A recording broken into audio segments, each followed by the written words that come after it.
네, 유럽 장은 미국 장이 이제 휴장을 하면서 영향권에서는 벗어났습니다. 내부적인 이슈에 의해서 오늘 좀 강한 상승 움직임이 전개가 됐는데요. 어떤 뉴스들이요? 오늘 전반적인 또 투자 심리에 영향을 미쳤는지 뉴스들을 정리를 해보겠습니다. 이투데이 민태성 부장과 함께하겠습니다. 부장님 어서 오세요. 안녕하십니까. 네, 먼저 헤드라인 뉴스부터 정리해 주시죠. 네, 미국 증시는 이틀 연속 휴장에 들어갔습니다. 허리케인 샌디 여파로 금융시장이 모두 문을 닫는 그런 상황을 연출했고요.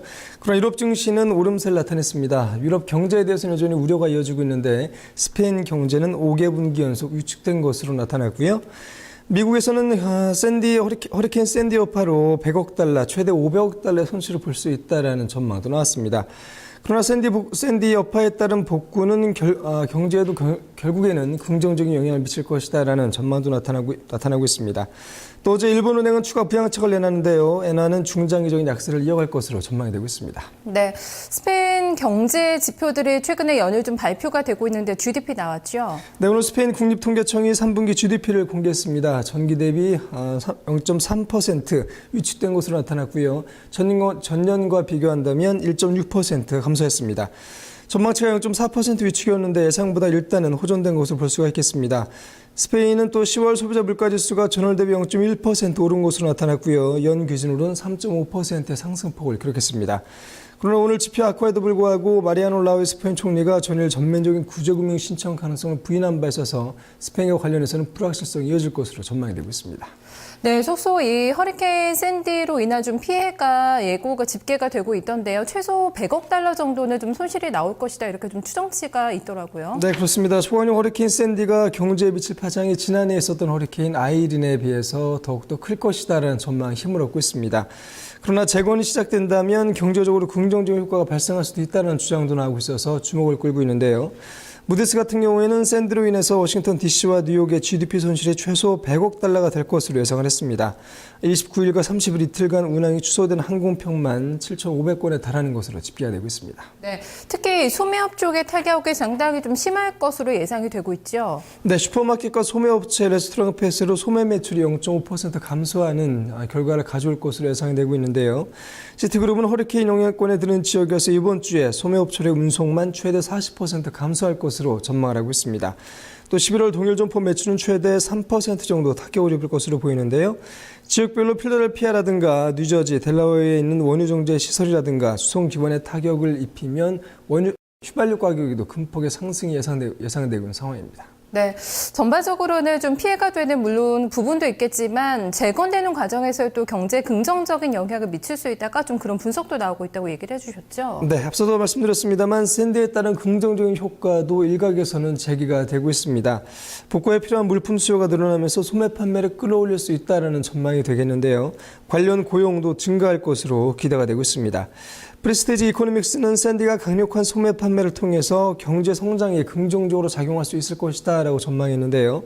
복구 효과로 철물점이라든가 슈퍼마켓, 가구, 자동차 같은 내구재라든지 비내구재 판매 증가로 11월 달에 소매 판매가 증가할 것으로 전망을 하게 됐습니다. 네, 일단은 이 샌디로 인해서 보험주나 에너지주 같은 경우는 상당한 또 주가 급락이 예상이 된다는 분석이 나오고 있는데 분야별로 좀 나눠서 샌디 영향권을 점검을 해봐야 될 것 같습니다.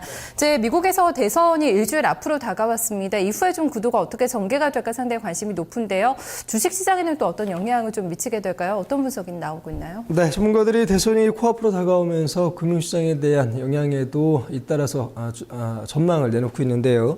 바클레이스 증권은 오바마 대통령이 당선되면 채권시장이 강세를 보이고 밋 롬니 공화당 후보가 당선이 된다면 중시의 호재가 될 수 있다는 리포트를 내놨습니다. 이번 조사는 운용자산 규모가 10조 달러 이상인 월가의 투자자를 대상으로 이루어졌는데요.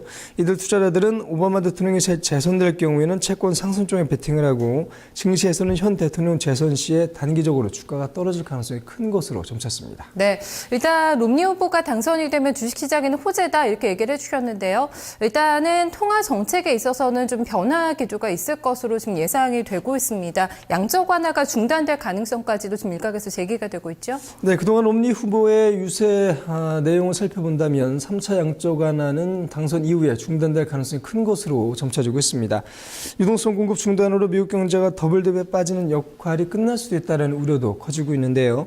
롬니는 그동안 양적 완화 정책을 비난했고 버냉키 연준 의장 연임도 반대할 것이라는 입장을 공공연히 밝힌 바 있습니다.